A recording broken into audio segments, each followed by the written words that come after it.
बिस्मिल्लाहिर्रहमानिर्रहीम, अस्सलाम वालेकुम नाज़रीन, आप देख रहे हैं दिला स्टार। मैं हूं यासिर रशीद और मेरे साथ हैं सीनियर सहाफ़ी राना मोहम्मद अजीम साहब। नाज़रीन, पाकिस्तान मुस्लिम लीग नून के रहनुमा और अपोजिशन लीडर पंजाब असम्बली मियां हमजा शहबाज की जमानत जो है वो मंजूर हो चुकी है। असासाजात रेफरेंस में उनकी जमानत मंजूर हुई। असासाजात केस में जो जमानत मंजूर हुई है वो 1-1 करोड़ के 2 मुचलकों के एवज जमानत मंजूर हुई। इससे पहले रमजान शुगर मिल्स केस में भी उनकी जमानत मंजूर हो चुकी है। तो अब उनकी रिहाई को लेकर काफी जश्न मनाया जा रहा है। अपोजिशन बेंचेस में भी काफी जश्न है और मरियम नवाज साहिबा ये कहती हैं कि हमजा शहबाज की काफी कमी महसूस हो रही थी, उनके आ जाने से हम 1 और 1 11 हो जाएंगे। अब देखना यह है कि हमजा शहबाज अगर पॉलिटिकल मूव खेलते हैं तो वो उसमें बयानिया मियां नवाज शरीफ साहब का शामिल होता है या मियां शहबाज शरीफ साहब का। तो इसी सियासी मंजरनामे को लेकर बात राना साहब से करते हैं। राना साहब, क्या फिर अब पाकिस्तान मुस्लिम लीग नून की ड्राइविंग सीट पे बयानिया जो होगा वो मियां शहबाज शरीफ साहब का? बिस्मिल्लाहिर्रहमानिर्रहीम। देखें यासर, एक तो बड़ी क्लियर बात, आज मरियम ने जो बयान दिया है वो बयान मरियम ने मजबूरी में दिया है, उसे देना पड़ना था। उनके कज़न है हमजा शहबाज शरीफ की बजाय शहबाज शरीफ की ज़मानत हो जाती तो फिर भी उन्होंने यही बयान देना था। लेकिन आज मैं आपको एक बता दूं बात, आज वो एक तरफ खुशी के शामियाने हैं तो दूसरी तरफ गम है। तो है ना, सुना हुआ ना, कभी खुशी कभी गम, तो यह कभी खुशी कभी गम वाला हिसाब शुरू हो गया है। मरियम साहिबा का जो बयानिया है मियां हमजा शहबाज शरीफ का, वो बयानिया नहीं होगा। ये आज मैं आपके प्रोग्राम में बिल्कुल ये ब्रेक कर दूँ कि ये बिल्कुल क्लियर है। और हमजा शहबाज जो है वो हुकूमत के खिलाफ बना स्टैंड लेंगे, वज़ीर-ए-आज़म पाकिस्तान के ख़िलाफ़ स्टैंड लेंगे, तहरीक इंसाफ को तनकीद का निशाना बनाएंगे। लेकिन उनके मुंह से मुझे एक ऐसा बयान दिखा दीजिएगा जो पाकिस्तान के किसी इदारे के ख़िलाफ़, वो नहीं कहेंगे। वो अपना बिल्कुल बयानिया अलहदा रखेंगे। उनका बयानिया मियां शहबाज शरीफ वाला बयानिया होगा। कहेंगे वो कि मेरा लीडर नवाज शरीफ है, ये लफ्ज़ ज़रूर कहेंगे, लेकिन नवाज शरीफ के बयानिए को वो 1% भी सपोर्ट नहीं करेंगे।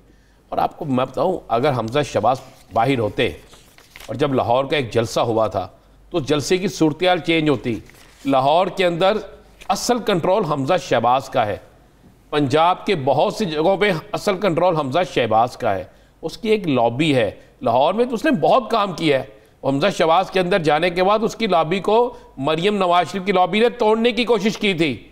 आपको पता है ना, बहुत से मौके ऐसे आए थे जिस पर मरियम ने खुल के मुखालफत की थी। आप देखें, जब मियां शहबाज शरीफ अपनी वालदा की वफ़ात पे पेरोल पे आते हैं, वो नेशनल डायलॉग्स की बात करते हैं तो मरियम उसकी मुखालफत करती है, नवाज शरीफ उसकी मुखालफत करता है। मियां शहबाज शरीफ से मोहम्मद अली दुरानी जब मिलकर जाते हैं तो उसकी मुखालफत कौन करता है? मरियम की तरफ से मुखालफत आती है। उसके बाद कुछ बयानात, कुछ ट्वीट जो है वो मियां नवाज शरीफ की तरफ से आते हैं। यानी मियां शहबाज शरीफ की हमायत में नहीं होता। और हमजा शहबाज मियां मोहम्मद शहबाज शरीफ का बेटा है। हमजा शहबाज जो है उसकी तरफ से आज तक मुझे कोई ऐसी सूरत हाल दिखा देना। इस जमानत के बाद पाकिस्तान मुस्लिम लीग नून की सेनेट इलेक्शन कैंपेन में कुछ फर्क पड़ेगा? कोई फर्क नहीं पड़ेगा। लेट हो गया ना, बहुत लेट हो गए। कुछ भी नहीं पड़ेगा? बहुत लेट हो गया। नेगेटिव कुछ भी नहीं? मैं कह रहा हूं, ना पॉजिटिव ना नेगेटिव, कुछ भी नहीं होगा। टाइम बहुत गुजर गया है, बहुत टाइम गुजर गया है। हाँ, ये मजा आता है। लेकिन राना साहब, आपको भी पता है 2 मार्च तक तो सब कुछ चलता रहेगा ना? 2 मार्च तक चलता रहेगा, लेकिन जो एक मरहला होता है ना, जोड़ तोड़ और दीगर मामलात का, देखें हमजा शहबाज एक्टिव होंगे, सेनेट इलेक्शन में वो नज़र आएंगे, पंजाब असम्बली में वो नज़र आएंगे, वो शोर गौर सारा कुछ चलेगा। लेकिन मुझे एक बात तो बता दें, उनका जो उम्मीदवार था वो है क्या? मुस्लिम लीग नून के उम्मीदवारों में हमजा शहबाज शरीफ की लॉबी का, यहाँ शहबाज शरीफ की लॉबी का कौन उम्मीदवार है? चलो मुझे एक नाम बता देना, एक नाम बता दे मुझे। किसी पे भी अपना हाथ रख दें, उम्मीदवार अपना ही हो जाएगा। नहीं, हाथ रख दें, ये क्या कुर्बानी के बकरे हैं कि हाथ रख दें और इनकी कीमत लगा दें? भाई उम्मीदवार हैं, सेनेट के उम्मीदवार हैं, बड़े मोअज़्ज़ज़ लोग हैं सारे, सबकी किसी न किसी के साथ सियासी वाबस्तगी होती है, नज़रियाती वाबस्तगी होती है, ग्रुप के साथ हमदर्दी होती है। ये सारे वो लोग हैं इस वक्त भी जिनकी हमदर्दियाँ मरियम के साथ हैं, जिनकी हमदर्दियाँ मियाँ मोहम्मद नवाज शरीफ के साथ हैं। मरियम साहिबा जो हैं वो बाकायदा सारा कुछ करेंगी। और मैं आपको ये भी बता दूं, ये सेनेट के इलेक्शन से पहले जब मरियम ने जाना है ना, मज़ा तो तब आता है ना कि जब मरियम नायब की पेशी पे जाएंगी। एहतसाब नायब पे जाना है ना पेश होने, उन्हें आज शोर मचा हुआ है ना, बुलावा आया हुआ है ना। चले हमजा साथ जाएगा, हमजा क़यादत करेगा उस जुलूस की, हमजा क़यादत करेगा उन लोगों की जिस तरह पहले मरियम गई थी कि वो लोग भी साथ जाएं। नहीं होगा ये। मैं आपको फिर कह रहा हूं कि कुछ खुशी कभी गम, ये वाला सिलसिला है। हमजा शहबाज शरीफ सियासत करेगा आके? भाई हमजा शहबाज शरीफ इसलिए बाहर आया है, उसकी बेल इसलिए हुई है कि भाई वो देख रहे थे कि हमारी जगह जो है वो पुर की जा रही है, हमारा जो सियासत में रोल था वो खत्म किया जा रहा है। तो अब मियां शहबाज शरीफ साहब की जमानत के लिए भी कोशिशें तेज होगी? मेरा ख्याल अदालतों का काम है, हम इस पर ज्यादा नहीं बोलते। उनकी लीगल टीम तो कोशिशें करेगी। लीगल टीम के कुछ लोगों का तो ये कहना कि शहबाज शरीफ की बेल हो जाएगी। अच्छा, उम्मीद है उन्हें? उनको यकीन है, लेकिन उनको यकीन है। आप गौर करें ना, आज अदलिया के इस फैसले पे वो बड़े खुश हैं और वो कह रहे हैं ये बहुत कमाल हो गया। तो दूसरी तरफ मरियम साहिबा जो है वो आज पाकिस्तान की सबसे बड़ी सुप्रीम कोर्ट जो है, सबसे बड़ी अदलिया जो है, उसके हवाले से क्या कह रही थी? सेनेट इलेक्शन के हवाले से। आप गौर करें ना, कभी ऐसा हुआ है? आप इसका मतलब अगर आपकी मर्जी का फैसला नहीं आएगा तो आप वो दे रही हैं, डिक्टेशन दे रही हैं और यहाँ पे एक धमकी लगा रही हैं। इसलिए अब पीपल्स पार्टी ने भी बात की तो मोहतात अंदाज में उन्होंने बात की थी, इस तरह खुला अल्फाज में बात नहीं थी। पीपल्स पार्टी जो है ना वो अपना आप अचीव कर चुकी है, बड़ा कुछ है, हम पहले भी बता चुके हैं। पीपल्स पार्टी इनसे भी खेल रही है और किसी और जगह भी खेल रही है और तीसरी जगह भी अपने मामला तय कर रही है। पीपल्स पार्टी अच्छा खेल रही है, उन्हें खेलना आता है। वो तो इस तरह समझे कि ये जो 2 मैच हुए हैं ना PSL के, समझे वो पीपल्स पार्टी वाले हैं कि वो हर स्कोर जो है अचीव करते जा रहे हैं। तो आज गिलानी साहब की छोटे मियाँ साहब से भी मुलाकात हुई। चल क्या करें, वोट लेने जाना भाई, यकीन दहानी करवाई उन्होंने, बाकायदा बयाना तो यही है, यकीन दहानी करवाई उन्होंने कहा। इनकार कब करना था? मुझे एक बात बताएं, लोग तो हमारे तो कई तजियाकार और कई मैंने ब्रेकिंग न्यूज़ देने वाले देखे हैं कि जनाब तरह ब्रेकिंगें चल रही हैं कि जनाब मियां मोहम्मद नवाज शरीफ जो हैं उन्होंने उनसे मदद मांग ली गई, उनसे तावन की यकीन दहानी मांग ली गई, उनसे सपोर्ट मांग ली गई। भाई जब शाहिद खान अब्बासी साथ खड़ा होता है कागज जमा कराने, तो क्या वो नवाज शरीफ साहब की मर्जी के बगैर गया होगा? मुझे बताया ना कि हो सकता है ऐसा? किसी एक में जुर्रत है, किसी एक में हिम्मत है कि मियां साहब की मर्जी के बगैर खड़ा हो? भाई ये सारे तो मामला तय हो गए हैं। अब ऐसे ही दूध में मदानी वाला जो पंजाबी को होता है जो लस्सी रखी गया हो, ये वाला मामला ऐसा नहीं है। छोटे मियां साहब और बड़े मियां साहब के दरमियान बात क्या हुई? छोटे मियां साहब और बड़े मियां साहब के दरमियान बात, बड़े मियां साहब जो हैं वो इसी तवक्को पे हैं कि छोटे मियां साहब बाहर निकल के मरियम की सरबराही में भरपूर रोल अदा करें। तो छोटे मियां साहब हाँ तो करते हैं, लेकिन मर्जी उनकी अपनी है। मुझे ज़रा थोड़ी सी एक बात बता दें, छोटे मियां साहब के जो साथी हैं, आपने उनमें से कितने एक्टिव देखे? करीब तरीन जो साथी हैं कितने हो सकते थे अगर नाम वही रहते तो? हाँ बस इसी तरह, बिल्कुल इसी तरह। तो अब बड़े हालात चेंज है जी। आज हमजा शहबाज शरीफ आ गया है। अब इसकी परेशानी हुकूमत को लेने की बजाय इसकी परेशानी आप लेना पड़ेगी मुस्लिम लीग नून के अंदर उस ग्रुप को जो ग्रुप इनको कॉर्नर करने पे चला हुआ था। बड़ी तस्वीरें आई हैं। मुझे एक बात है, आप घर में बिल्कुल ठीक हैं, फिर क्या ज़रूरत है तो ऐसी तस्वीर भेजने की कि मरियम साहिबा तारीख पे पहुंच गई, मरियम साहिबा ने कानों से कान लगा लिया, मरियम साहिबा जो है वो बड़े करीब होकर बात कर रही हैं, तस्वीरें शेयर करने की। ये तो उस वक्त होता है जब आप पे शक व शुबहात हो, जब आप हैं ही ठीक तो फिर शक व शुबहात तो है ना, तो फिर मैं बता रहा हूँ कि ठीक हो गया है। मैं आपको बिल्कुल दुरुस्त कह रहा हूँ। अब सियासत का रुख चेंज होगा। आप मुझे बताइएगा कोई एक ऐसा बयान जो हमजा शहबाज जो है अदारों के खिलाफ देते हैं, यानी वो अदारों का मैं कहने का मकसद है मियां नवाज शरीफ के बयानिए की हमायत करते हैं। वो नवाज शरीफ को लीडर जरूर मानेंगे, लेकिन कोई ऐसा बयान नहीं देंगे जिससे वो बयानिए की तकलीद करता हो। तो सेनेट इंतखाबात के लेके सुप्रीम कोर्ट का जो मुतफ़िका फैसला है, इस पर हुकूमती जमात और अपोजिशन जमातों ने अपनी प्लानिंग भी कुछ चेंज की है। उन्होंने बहुत से लोगों को टास्क सौंप दिए हैं कि KP तुम्हारे वाले, बलूचिस्तान तुम्हारे वाले। तो ये जो इस वक्त जोड़ तोड़ चल रहा है, इसमें कामयाबी किसको दिखाई दे रही है? देखें जी, आज तो काम बड़ा तेज़ हो गया। यस, आज कुछ लोगों को ये यकीन हो गया कि शायद ये मुतवक्का फैसला हो कि खुफिया रायशुमारी से इलेक्शन हो।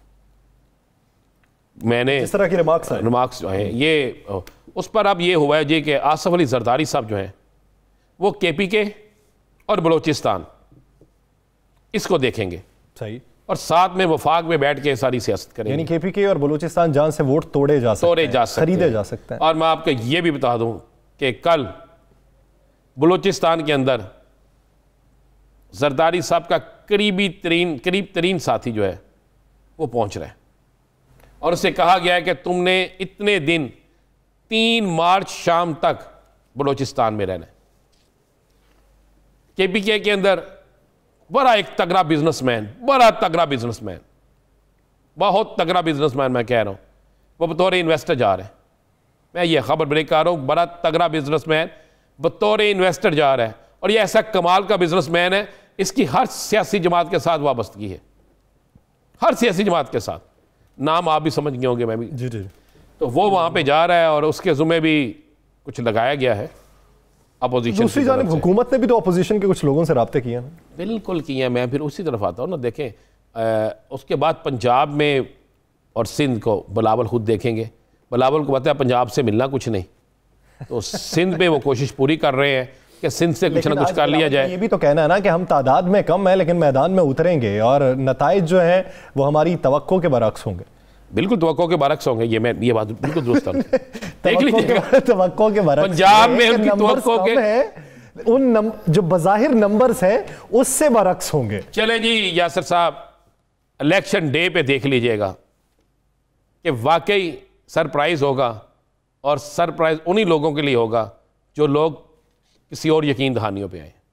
पंजाब में तो कुछ नहीं हो रहा, मैं आपको लिख के दे रहा हूँ, लिख हवाले मुझसे। तो ये जो बातें चल रही हैं 70-80 अरकान झुकाओ किसी और तरफ, 70-80 आप मुझे बताएं, 70-80 तो कहीं ना कहीं चिंगारी तो चले 70-80 ना माने, कोई एक दो तो होंगे ना जिसकी वजह से उन्होंने 70-80 का। मैं कह रहा हूँ 25 होंगे, 25 लिख लें। चाहिए कितने? 53 जी। बाकी क्या करेंगे? कागज पे लिख के रखना कि मोहम्मद बूटा, राना अजीम, यासर बशीर, ये सारे जी। ऐसे ऐसे नहीं होता यासर बशीर साहब। वोट होने हैं, वोट आगे बढ़ने हैं, और ये वो वोट नहीं होने जो पोलिंग स्टेशनों पे होते हैं। ये कोई इलेक्शन हल्का का ज़िमनी इलेक्शन नहीं है कि जिसमें जिसने चाहे जिसका शनाख्ती कार्ड पकड़ा वोट डाला, पोलिंग एजेंट अपना था, प्रेजाइडिंग ऑफिसर अपना वोट डाला और डाल के चले गए। ये सेनेट का इलेक्शन है। यहाँ पे आपको जो वोट खरीदने पड़ेगी ना, 1-1 करोड़ रुपये का भी करना पड़े, तो कहाँ पहुँच जाएगी बात? और उसके बाद भी यकीन नहीं है आपको। पंजाब की सियासत, पंजाब का जो है ना बिल्कुल चेंज है, पंजाब का बिल्कुल चेंज है। लेकिन आप ये भी तो देखें ना, आज बिलावल भुट्टो जरदारी ने जो बयान दिया है एस्टैब्लिशमेंट के मुतल्लिक, वो यूसुफ रजा गिलानी साहब के बयान की तायीद करता है। हाँ, यही तो मज़ा है। मैंने तो आपसे कहा है कि चेज़ कर रहे हैं, जिस तरह PSL में चेज़ हो रहा है ना स्कोर बड़ा, तो बिलावल भी चेज़ कर रहे हैं। अब मुझे ये बता दे कि बिलावल तायीद कर रहे हैं, तो फिर मुखालफत कौन कर रहा है? नून भी कर रही है ना मुखालफत, बड़ी इत्तेहादी कर रही है, बड़ी इत्तेहादी मुखालफत कर रही है ना। तो फिर बड़ी इत्तेहादी क्या अंदर से इनको वोट देगी, इनको सपोर्ट करेगी? ये बता दे मुझे। अगर वो इनको सपोर्ट करती है, इनको वोट देती है, तो फिर वो अपने बयानिए से ख़त्म हो गया, उनका बयानिया ख़त्म हो गया। जब उनका बयानिया ही ख़त्म हो गया, तो फिर उनके साथ जो चले हुए 4-5-6 दीगर सियासी जमातें, वो कहाँ गई? ये बिलावल का बयान जो है, बिलावल के बयान के बाद आपके समझते हैं PDM के अंदर गुफ्तगू नहीं हो रही होगी? PDM के अंदर वो सियासी जमातें जो दीगर इनके साथ है, चाहे उनके 4 लोग हैं, 5 लोग हैं, 4 है, 1 है, 3 है, कितने भी हैं, वो नहीं सोच रहे होंगे कि ये हर बंदा अपना अपना सौदा तय कर रहा है, हर बंदा अपना अपना रेट लगवा रहा है, हर बंदा अपने अपने रास्ते को जो है उसका उस रास्ते की सफाई करवा रहा है, तो हम क्यों ना करवाएं? चले राना साहब, ये तो अपोजिशन की बात हो गई है, उनके अंदर जो चपकलिश चल रही है वो हो गई। हुकूमती हलकों में क्या चल रहा है? देखिए, हुकूमती हलकों में बिल्कुल क्लियर हो गया। एक तो आज जतोई साहब बड़े सख्त फिर बोले हैं। हाँ जी, उनको नोटिस भी हो गया 7 दिनों में। मैंने कल कहा था, याद है हमने अपने प्रोग्राम में कल ब्रेक किया था, उन्होंने फैसला हो गया एक्शन लेने का। हमने ये भी आपने कहा था कि कुछ लोग छोड़ जाएंगे। फिल वक्त तो उनसे वजह मांगी गई। मैं उनसे अर्ज कर रहा हूँ, कुछ लोग छोड़ जाएंगे, तो ये छोड़ने वाली बातें आज शुरू हो गई हैं। देखिए, लियाकत जतोई जो बात कर रहे हैं, वो लियाकत जतोई का एक अपना हल्का अखबार बहुत बड़ा है, लेकिन PTI जो है ना वो सिंध पर उस तरह तवज्जो नहीं दे रही थी। सिंध के अंदर वो चीज़ें नहीं थी। अब होगा क्या? लियाकत जतोई साहब स्टैंड ले लेंगे, लियाकत जतोई साहब के खिलाफ कार्रवाई हो जाएगी, लियाकत जतोई साहब फारिग हो जाएंगे। अगर वो फारिग हो जाएंगे तो उनका मुखालिफ जो है वो ज़्यादा मुतहरक हो जाएगा, वो PTI में आ जाएगा। ये सियासी जमातों में चलता रहता है। लियाकत जतोई के कहने से ना वोट कम होगा, ना वोट में इजाफा होगा। तो वो उस वीडियो पे कोई एक्शन नहीं होगा? नहीं, उस वीडियो में भी एक्शन होगा। पहले तो साबित करना पड़ेगा ना भाई पैसे कितने हैं, पैसे लिए किसने हैं। मैं भी इल्जाम लगा दूं कि फलां शख्स ने इतने पैसे लिए, साबित करना पड़ता है ना। कोई बंदे किसी एक शख्स का नाम तो लेना, उसने किसको 36 करोड़, 35 करोड़, 20 करोड़ किसको दिया है? कोई एक नाम तो होगा ना जिसको दिया होगा। लेकिन मैं आपको यह बता दूं, क्या सराइयां बेइंतहा आखिरी दिन तक चलेंगी, बहुत सा जोड़ तोड़ होगी, बहुत से नाराज लोग सामने भी आएंगे, लेकिन आखिरकार सेनेट इलेक्शन में मैं आपको ये लिखवा लें मुझसे, आखिरकार सेनेट इलेक्शन में हुकूमत का पलड़ा भारी रहेगा। यानी आपको विक्ट्री स्टैंड पे वज़ीर आज़म ही खड़े दिखाई दे रहे हैं? जी 100%। मैं कुछ चीज़ें ऐसी हैं जो यहाँ पे हम बयान नहीं कर सकते, लेकिन वक्त के साथ साथ ये चीज़ें आपको नज़र आना शुरू हो जाएंगी। मैंने कल कहा था कि ज़हन में रखें, ये बात अपोजिशन को भी पता है कि अगर ज़्यादा तेज़ खेलने की कोशिश करेंगे तो हो सकता है सारा मैच ही जो है उल्ट जाए, मैच ही ड्रॉ हो जाए, मैच ही मुलतवी हो जाए और फिर दोनों टीमें बाहर चली जाएं, कोई भी ना रहे, खाली ग्राउंड रह जाए और उस ग्राउंड पे फिर वो आकर बैठ जाएं जिनकी मर्जी से सारा कुछ होगा। इसलिए प्लेइंग फील्ड पे मोहतात अंदाज से बैटिंग की जरूरत है। बिल्कुल, बड़े मुख्तात अंदाज से। तो राना साहब, मोहतात अंदाज में बैटिंग जब हो रही हो तो तब आपको भी बयानबाजी मोहतात अंदाज में करनी चाहिए, बॉलिंग भी अपनी मोहतात अंदाज में रखनी चाहिए। अब जो बाउंसर मार रही है मरियम नवाज साहिबा, उस पर तो सुनने में ये भी है कि नून लीग के अपने हलकों में भी कुछ बातें चल रही हैं, चाहे मगोइयाँ चल रही हैं, नाराज़ी चल रही है। चलें आज मुझे बताएं, मरियम साहबा गई हैं? मरियम साहबा आज गई हैं। ज़रा स्टेज की तकरीर देख लें, इनके इर्द गिर्द ज़रा लोगों का मजमा देख लें। बहुत से लोग आज गायब क्यों हैं? बहुत से लोग आज बिल्कुल मरियम के साथ क्यों नहीं खड़े हुए? 4 दिन पहले जो लोग खड़े थे आज कहाँ पे? और अगर मरियम जो है वो जो मरियम बेचारी इसके अलावा करे क्या, मुझे बताए ना। मरियम जिस वक्त वहाँ पहुँची हैं, मरियम ने जिस वक्त वहाँ जलसा किया है, उसके बाद जितना टाइम वहाँ गुजारा है, उस सारे टाइम के अंदर उन्होंने वोट शेयर का मांगा है। आपने गौर किया जी? उन्होंने वोट पीडीएम का नहीं मांगा, उन्होंने वहां पे बात पीडीएम की नहीं की। क्या उन्होंने आज जलसे में यह बात की है कि चलो इस्लामाबाद की तरफ लॉन्ग मार्च के लिए तैयार हो जाओ? मुझे आज मुस्लिम लीग नून की उन्होंने बात की, उन्हें भी ये दूसरी तरफ भी तो हर पार्टी अपने तक वोट मांग रही है ना। यही होगा ना, मैं फिर कह रहा हूं कि इसलिए यही बात है कि अपने ताई वोट मांग रहे हैं। जब आप अपने ताई वोट पे चले जाएंगे तो आप बिखर जाएंगे ना, आप अलग-अलग हो जाएंगे, और जब आप हिस्सों में तकसीम हो जाएंगे तो फिर क्या पीछे रह जाएगा? तो मरियम नवाज के आज के बयान पे हुकूमती हल्के कोई एक्शन लेने की कोशिश कर रहे हैं? हाँ, हुकूमती हल्के भी और कुछ और हल्के भी। आज मरियम ने, मैं तो चाहूँगा अगर बयान सुना सकें तो बयान सुना देना चाहिए कि क्या सियासतदान अपने अहम तरीन अदारों को, सुप्रीम जो हमारी अदलिया है, सुप्रीम कोर्ट है, उसको उसके फैसलों से पहले क्या इस तरह की बातें करते हैं? अगर हो सके तो प्रोड्यूसर साहब, अगर आपको वो मरियम की गुफ्तगू मिल जाए तो बड़ा अच्छा हो जाए, बड़ी चीज़ें क्लियर हो जाए, तो आपको नज़र आ जाएगा कि मरियम की आज की जो गुफ्तगू है उसके बाद क्या वो उनके ख़िलाफ़ कानूनी कार्रवाई बनती है कि नहीं बनती। मेरी इतला के मुताबिक इस गुफ्तगू की रिकॉर्डिंग मंगवा ली गई है, रिकॉर्डिंग मंगवा कर कुछ चेक किया जा रहा है कि ये सियासतदान जो है मुख्तात अंदाज की बजाय ये एक बयान दे रही हैं या धमकी दे रहे हैं। ये दोनों चीज़ें देखी जा रही हैं। और मेरी तो एक बड़े सीनियर वकील से बात हुई, उसने कहा तो मैं तो पिटीशन तैयार कर रहा हूँ कि यहाँ तो फिर अगर उस पिटीशन पे अमल नहीं होगा, उस पिटीशन को नहीं सुना जाएगा, तो फिर तो लोग सरेआम खड़े होकर बड़ा कुछ करेंगे, बड़ी गालियाँ निकालेंगे, सारा कुछ करेंगे, सख्त से सख्त अल्फाज इस्तेमाल करें। देखिए, हमें अपनी अदलिया पे यकीन रखना चाहिए। हमारी अदलिया के फैसले बेहतरीन फैसले हैं, उन पर तनकीद फैसलों पे होती है, लेकिन कानून और आइन के मुताबिक होनी चाहिए। फैसलों से पहले ललकार, फैसलों से पहले चीखना, फैसलों से पहले ये कहना कि सुप्रीम कोर्ट ऐसा ना करे, सुप्रीम कोर्ट फलां का साथ ना दे। भाई तुम्हें इंसाफ मिल जाए तो सब ठीक है, अगर तुम्हें मेरिट पे फैसला हो तुम्हारे खिलाफ आ जाए तो सब गलत है। ये फैसलों से पहले इस तरह जारहाना अंदाज में आपका जो बबांगे दोहल अंदाज है वो आपके खिलाफ भी कानूनी घेरा तंग कर सकता है, तो मोहतात अंदाज में गुफ्तगू करनी चाहिए। अब देखते हैं कि आने वाले दिनों में इस पर कानूनी एक्शन क्या होता है। नाज़रीन, दीगर इश्यूज़ पर बात कर ब्रेक के बाद स्टे विद अस।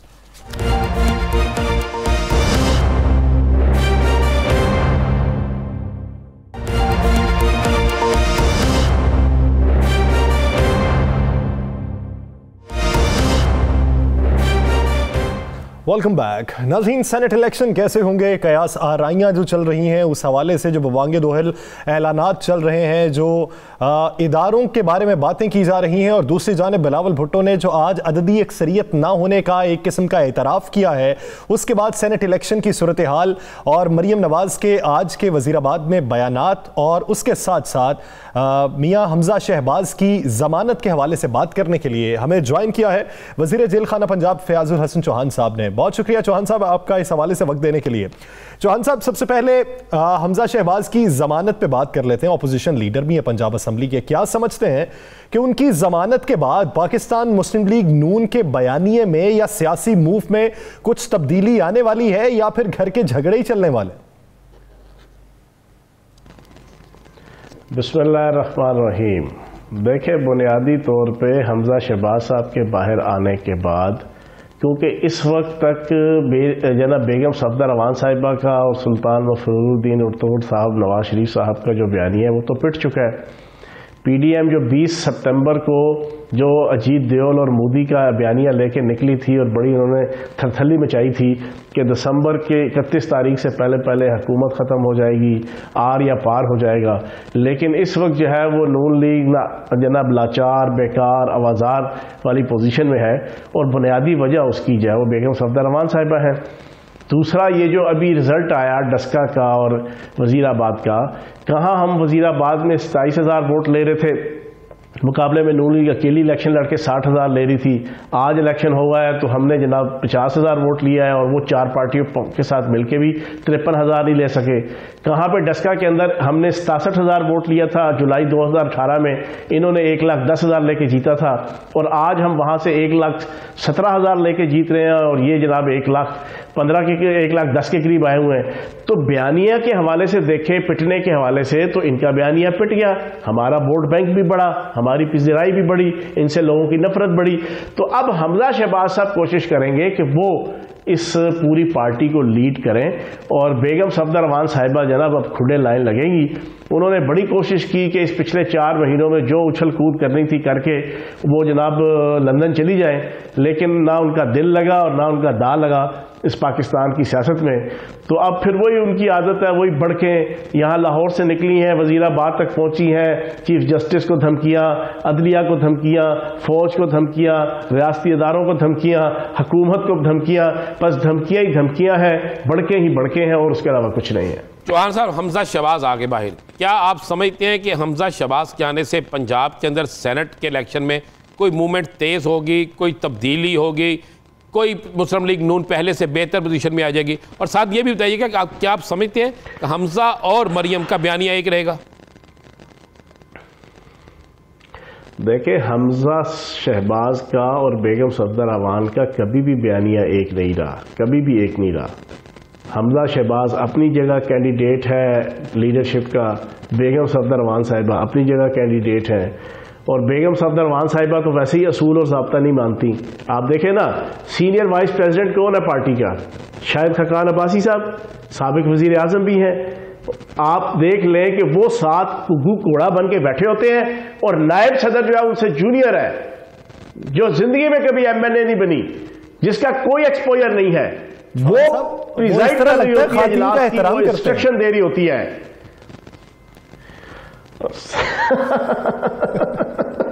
तो कहने का मकसद ये है कि बेगम सफदर रवान साहिबा उस बाप की बेटी है कि जो सिविल डिक्टेटर था, जो ऐसी तरमीम लाने लगा था 1999 में कि जनाब अमेंडमेंट आइन के अंदर की जाए कि नवाज शरीफ साहब एज वजीर आजम जो भी आइन के अंदर तरमीम करेंगे वो काबिल कबूल हुआ करेगी। ये तो उस बाप की बेटी है, ये तो उस बाप की बेटी है कि जिन्होंने आइन के अंदर अपने आप को अमीरुल मोमिनीन कहलाने के लिए भी तरमीम करने लगे थे। वो अलग बात है कि बाद में गुलाम इसहाक खान इनको टकर गए। तो ये तो डिक्टेटर की बेटी है और खुद भी डिक्टेटर है। तो हमजा शहबाज साहब इनकी डिक्टेटरशिप को मानने को तैयार नहीं होंगे, तो ये लड़ेंगे आपस में। और वैसे भी अब बेगम सफदर रवान का बयानिया पिट गया है। जब सेनेट का इलेक्शन हो गया, जब इन्होंने रिजाइन नहीं दिया, जब इन्होंने जो दावे किए थे पीडीएम के प्लेटफॉर्म से, सारे टाए फिश हो गए। तो अब मैं समझता हूं कि बेगम सफदर रवान का इस सीट के ऊपर और नून लीग को लीड करने का जब आप समझते हैं कि जब आप समझते हैं कि मरियम नवाज का जो बयानिया है वो इदारों के खिलाफ है, वो इदारों के खिलाफ बोलती हैं, जिसकी वजह से आपकी हुकूमत को एज मिलता है अवाम के अंदर, लेकिन अगर मियां हमजा शहबाज लीड करते हैं तो वो तो हदफ तनकीद बनाएंगे सिर्फ और सिर्फ हुकूमत को, तो आपको तैयारी नहीं पकड़नी पड़ेगी? और भाई हमजा शहबाज के भी दांत हमने गिने हुए सारे, ठीक है ना। वो इतना बड़ा सुपरमैन नहीं है, ना ही कोई $6 मिलियन मैन है, ठीक है, ना ही कोई रुस्तम खान और सोहराब खान, ना ही कोई टार्जन है ना। वो जितने हैं वो हम जानते हैं ना, और इंशाल्लाह हमें कोई प्रॉब्लम नहीं है। वो अच्छा, वो एक करेला दूसरा नीम चढ़ा वाला साहब है। बेगम सफदर रवान साहिबा तो जैसी जैसी डिक्टेटर है वो उससे भी बड़ा है अपनी जगह पे। वो याद नहीं है लाहौर का एक इनका सीनियर अहदेदार था, उसको खींच के बोतल मुंह पे मारी, उसने उठा के दोबारा इसके मुंह पे मारी। ये भी जनाबे वाला कमा हक हूँ सिविल डिक्टेटरशिप के जनाब माहिर है। और सारे कल मुलाकात हो रही है मरियम और बिलावल भुट्टो की, मौजूद है।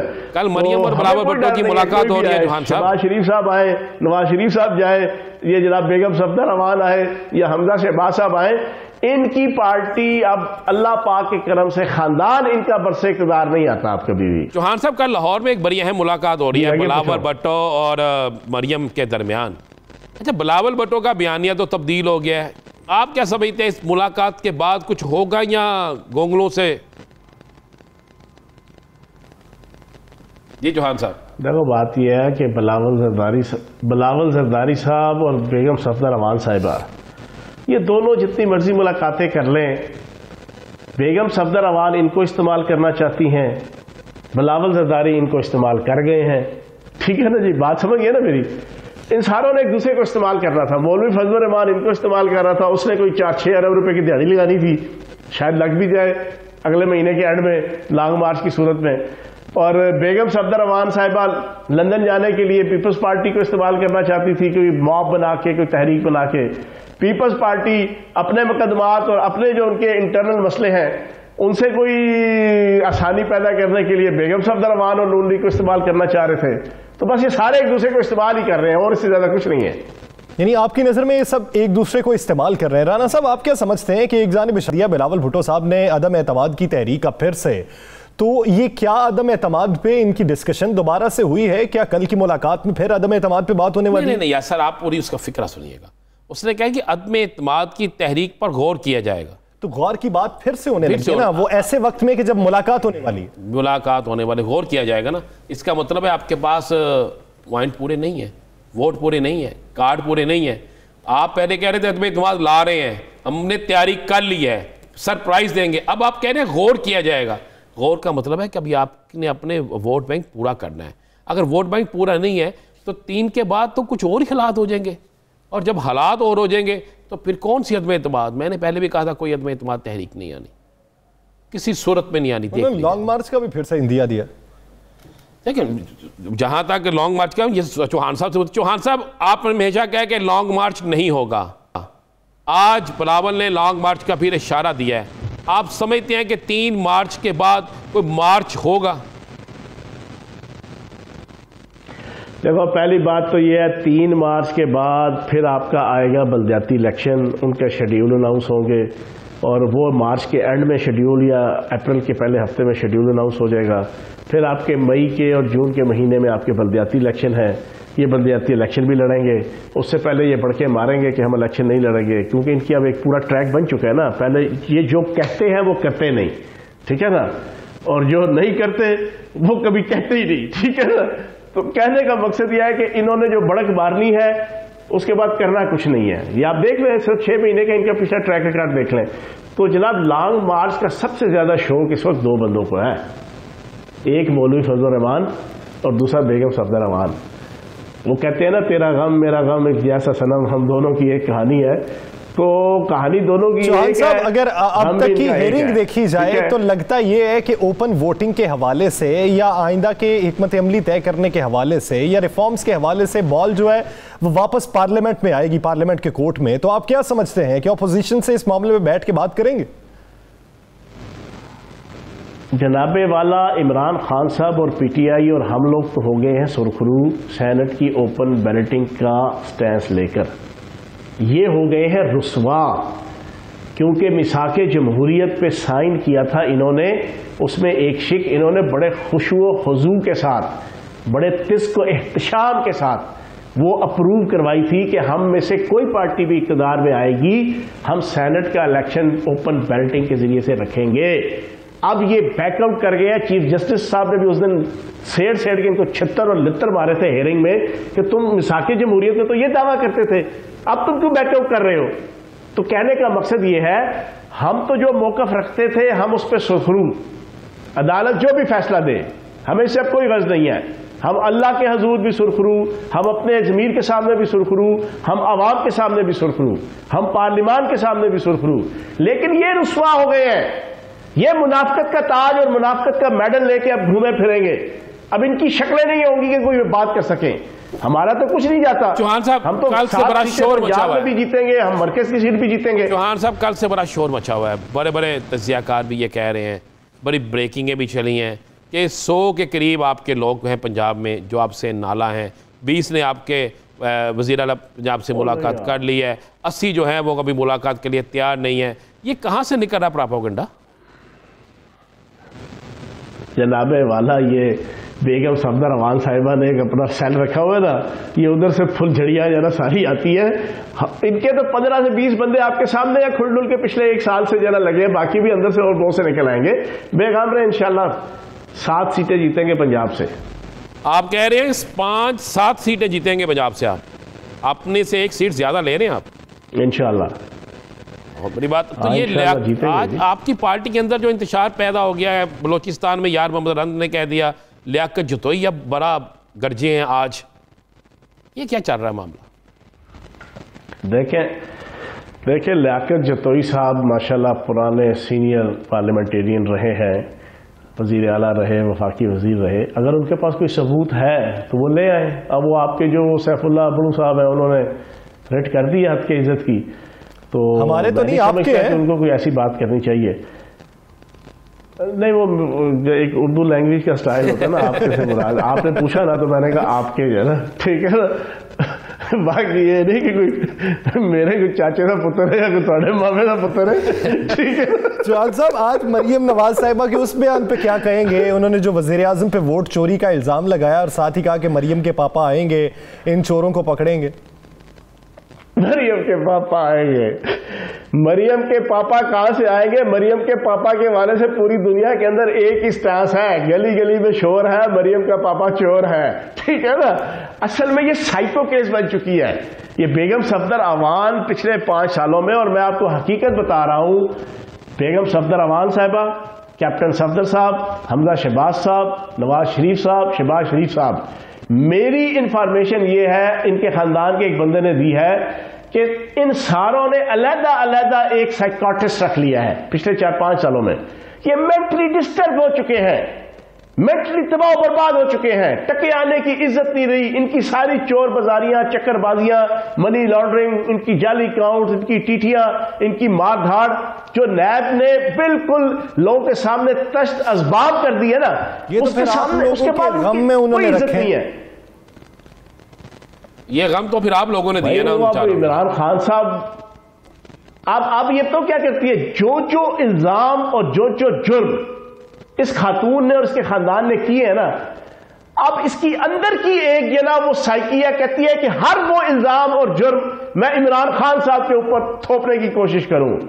व तो इज्जु मंतशा व तजुल्लु मंतशा बियदिकल खैर इन्नका अला कुल्लि शैइन कदीर।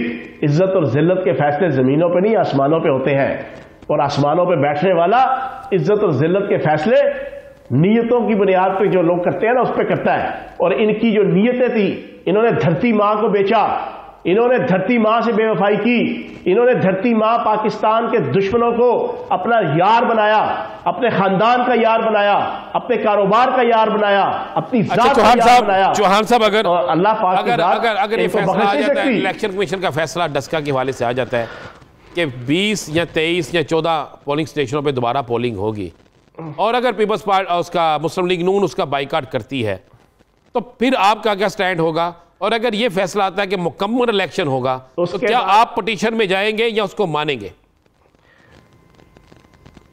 भाईजान, हम तो जो अदालत फैसला देगी सर आंखों पे, अगर अदालत ने फैसला दिया कि 20 पोलिंग स्टेशनों पे री इलेक्शन हो और ये कहें कि हम नहीं मानते, तो फिर ये दरियाए रावी में जाए, सूखे हुए दरियाए रावी की रेत में ना डुबकियां मारे, शर्म से डुबकियां मारे।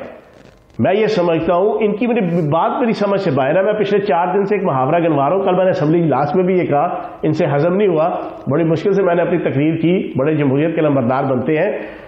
बात इनकी बेगम सफदर अवान के सकते हो क्या फार्मूला है और नून लीग का, आप जीते तो रास लीला, पीटीआई जीते तो करैक्टर ढीला, आप जीते तो सुभान अल्लाह, पीटीआई जीते तो अस्तगफिरुल्लाह, आप जीते तो माशाअल्लाह, पीटीआई जीते तो नौज़ बिल्लाह, आप जीते तो वावा, पीटीआई जीते तो थू थू।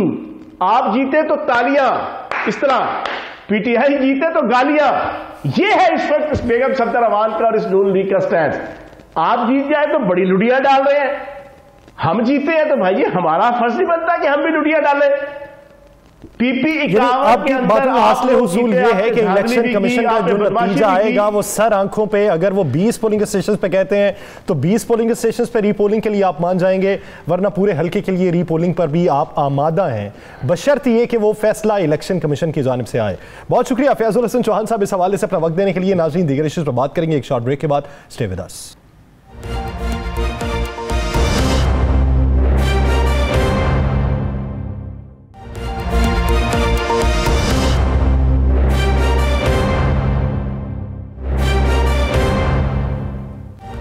Welcome back. नाज़रीन, अब कुछ बात करेंगे सोशल मीडिया की। सोशल मीडिया इस मौजूदा दौर में एक ट्रेंड सेटर है, लेकिन अफसोस की बात यह है कि हमारे यहाँ ट्रेंड कैसे सेट किए जाते हैं ऐसे दौर में कि जब 5th जनरेशन वॉर और इसके साथ साथ हाइब्रिड वॉर सोशल मीडिया के जरिए लड़ी जा रही है, वहां पर ऐसे मफरूजात पर मबनी खबरें फैलाई जाती हैं जो ज़मीनी हकाइक से आरी होती हैं।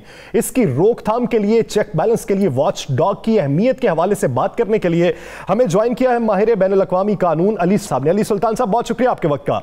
अली सुल्तान साहब, अगर आप देखें तो इस वक्त जो माजी में ट्रेंड सेटर कभी मीडिया हुआ करता था, अब ये डिजिटल मीडिया है, प्लेटफॉर्म बहुत बड़ा है, वहां पे जनरेशन भी बहुत बड़ी है, लेकिन आप उसे देखिए कि इतने बड़े क्राउड के अंदर एक मुख्तस करके किसी चीज को और उसकी शफाफियत को बरकरार रखना, ये कैसे पॉसिबल होगा कि जब हर मुल्क में अपने अपने कानून लागू हैं? जी देखें, ये बात दुरुस्त है कि सोशल मीडिया प्लेटफॉर्म्स की वजह से जहाँ पे उनके फ़वाइद भी हैं, उनके नुकसानात भी हैं, और सबसे बड़ा नुकसान जो है वो ये है कि जो सच्चाई है और जो हकीकत, जिनको फैक्ट्स कहते हैं, उसका डीके हुआ है दुनिया में जब से सोशल मीडिया की इम्पोर्टेंस जो है वो बहुत ज़्यादा बढ़ गई है। और आज के दौर में हम जो अपनी न्यूज़ हैं और जो अपनी परसेप्शंस बनाते हैं और जो अपने ओपिनियंस फॉर्म करते हैं, वो हम सोशल मीडिया की बुनियाद पे करते हैं लार्जली। तो इसलिए सोशल मीडिया के ऊपर जो है अब हमें नज़र आता है पूरी दुनिया, काफ़ी ममालिक में दुनिया के, कि रेगुलेशंस जो हैं वो आनी शुरू हो गई हैं सोशल मीडिया को रेगुलेट करने के लिए। तो आप देखते हैं जर्मनी में, ऑस्ट्रेलिया में, बरतानिया में, रशिया में, फिर चाइना का तो अपना ही सिस्टम है, वहाँ पर सोशल मीडिया काफ़ी रेगुलेटेड है।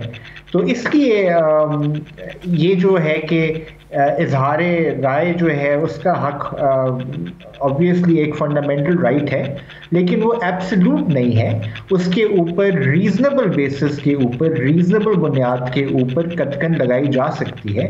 और हमारा आइन भी ये कहता है, आर्टिकल 19 जो है हमारे आइन का, उसके अंदर एक्सेप्शंस दी हुई हैं जिसमें जिन सर्कमस्टांसेस में आप आज़ादी इजहार राय के ऊपर आप कटकन लगा सकते हैं। अच्छा अली सुल्तान साहब, एक चीज़ समझने वाली है, लोग जानना चाहते हैं कि आखिरकार आज़ादी राय है क्या? क्या किसी को गाली निकालना, झूठा प्रोपेगेंडा करना, मजहबी फसाद बर्पा करना, किसी के खिलाफ बगैर सबूत के चीज़ें चलाना, क्या इसे हम आज़ादी राय कह सकते हैं?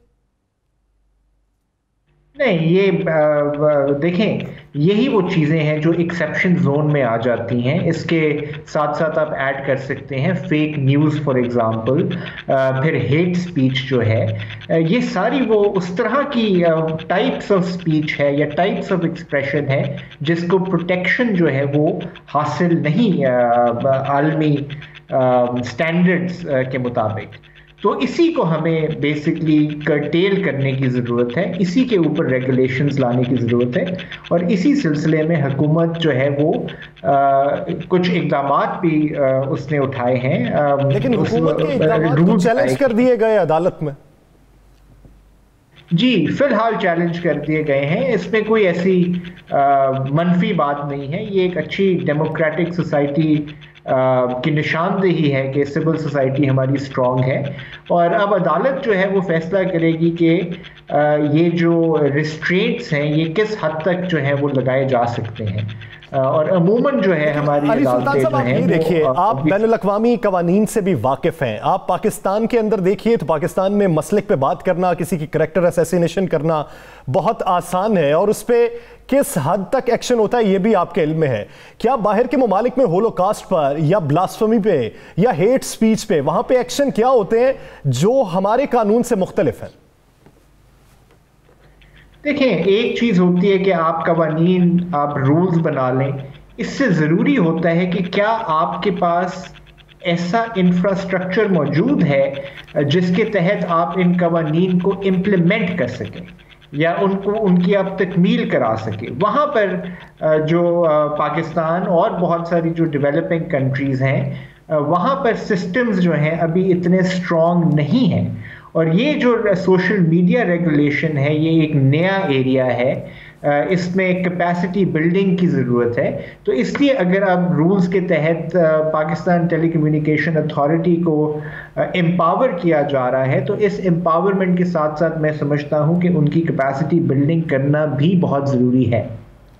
अच्छा, पाकिस्तान के अंदर बहुत से ऐसे वाक़यात सामने आए, और पाकिस्तान ने बल्कि पूरी दुनिया के अंदर जिस पे पाकिस्तान के अहम अदारों ने पर्दा उठाया, इंटरनेशनल अदारों ने भी पर्दा उठाया, बड़े बेनकाब किए गए कि भारत किस तरह सोशल मीडिया का इस्तेमाल करता है, भारत सोशल मीडिया के इस्तेमाल के ज़रिए किस तरीके से पूरी दुनिया के अंदर फसाद बर्पा करना चाहता है, पाकिस्तान के अंदर किस तरह फसाद बर्पा करना चाहता है। तो क्या अब जो नए कवानीन हैं आप जिसको लेकर चले हैं, इसकी वजह से इन चीज़ों पर अमल हो सकेगा? और क्या कोई इंटरनेशनल जो कुव्वतें हैं, भारत है, कोई ऐसे दीगर ममालिक हैं जो ये सब कुछ कर रहे हैं, क्या फिर आप इनके खिलाफ भी बैनुल-अक़वामी सतह पर, बैनुल-अक़वामी फोरम पर जा सकेंगे? देखिए, ये तो कवानीन जो अभी जो रूल्स बने हैं इनका तो जो इतलाक होगा वो पाकिस्तान में होगा, पाकिस्तानी टेरिटरी के ऊपर होगा। इसके अलावा ऑब्वियसली एक बैनुल-अक़वामी कानून होता है, उसमें भी जो सोशल मीडिया रेगुलेशन के ऊपर जो स्टैंडर्ड्स हैं, कुछ गाइडलाइंस हैं, वो आ चुकी हैं। लेकिन आपने जैसे भारत का जिक्र किया, जो EU डिसइन्फो लैब की जो रिपोर्ट आई है, इंडिया क्रॉनिकल्स, उसके ऊपर यूरोपियन यूनियन की पार्लियामेंट ने नोटिस लिया है, उसके ऊपर गुफ्तगू हुई है, बहस हुई है।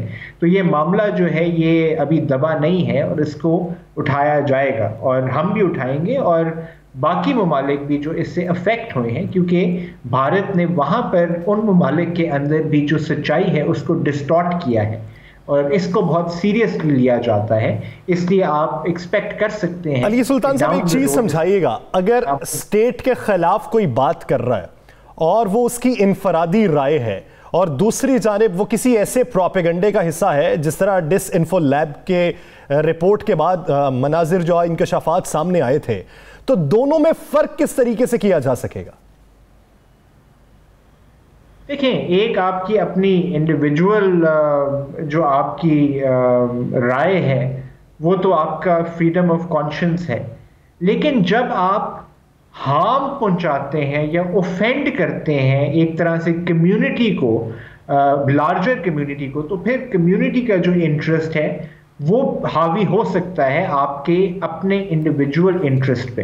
तो ये आपको बेसिकली इन इश्यूज के अंदर देखना पड़ता है कि किस हद तक आपने इंडिविजुअल राइट्स को तरजीह देनी है और किस हद तक आपने ब्रॉडर, जिसको कम्युनिटी राइट्स कहते हैं, उसको तरजीह देनी है। आई थिंक मूविंग फॉरवर्ड, और अगर अब आप देखें सुल्तान साहब, आप पर इस मामले पे जब आपके ये कदगन लगाया जा रहे हैं, कुछ मामला किया जा रहा है, इंटरनेशनल स्टेक होल्डर जो है वो जो हमेशा पाकिस्तान पर आज़ादिया राय के हवाले से बड़ा चीखते हैं, उनका कितना प्रेशर है? देखिए, ये जो रूल्स वगैरह हैं इसके ऊपर तो हैं प्रेशर, इन द सेंस के सिविल सोसाइटी वगैरह, जो डिजिटल राइट्स एक्टिविस्ट हैं, वो इसको अपोज कर रहे हैं। वो इन द सेंस के वही इस्लामाबाद हाई कोर्ट के अंदर इस वक्त इस मामले को लेके गए हुए हैं, और उनका मौक़िफ़ ये है कि उनकी जो राय है उसको इनकॉर्पोरेट करना चाहिए हुकूमत को। तो यहाँ पर मामला बेसिकली इस वक्त ये फंसा हुआ है, और अटॉर्नी जनरल जो हैं उन्होंने कोर्ट को सेटिस्फाई कराया है फ़िलहाल कि वो उनसे कंसल्टेशन करेंगे। तो अच्छा तो यही होगा कि सारे स्टेक होल्डर्स अगर ऑन बोर्ड हों तो फिर ही मामला आगे चलाया जाए। लेकिन इसके अंदर ऑब्वियसली सोशल मीडिया कंपनीज जो हैं, जो बहुत पावरफुल हैं, उनका भी बहुत प्रेशर है कि इस तरह की रेगुलेशन जो है उसको शायद ना लाया जाए। तो ये हमें बेसिकली कुछ फॉल्ट लाइंस आप कह रहे हैं, उस पे वक्त मजीद है, उस पे गुफ्तगू होना बाकी है, लेकिन हमें ये सोचना होगा कि बतौर मुआशरा हम किसी ऐसे एजेंडे का हिस्सा, ऐसे प्रोपेगेंडे का हिस्सा न बन जाएं जो हमारी रियासत के खिलाफ हो, हमारे मजहब के खिलाफ हो, और जिससे लार्जर कम्युनिटी को कोई हदफे तनकीद बना रहा हो। तो ऐसी बातों से परहेज करना चाहिए। आज़ादी इजहार राय सब लोगों को है, लेकिन एक दायरे के अंदर, अखलाकी दायरे के अंदर रह के आप दूसरे पे तोहमत लगा सकते हैं, दूसरे पे एतराज उठा सकते हैं, लेकिन आपके पास उसका जवाब होना चाहिए। बहुत शुक्रिया अली सुल्तान साहब इस हवाले से अपना वक्त देने के लिए। नाज़रीन, लास्ट स्टार से मुझे और राना अजीम साहब को दीजिए इजाजत। अल्लाह ने के बाद।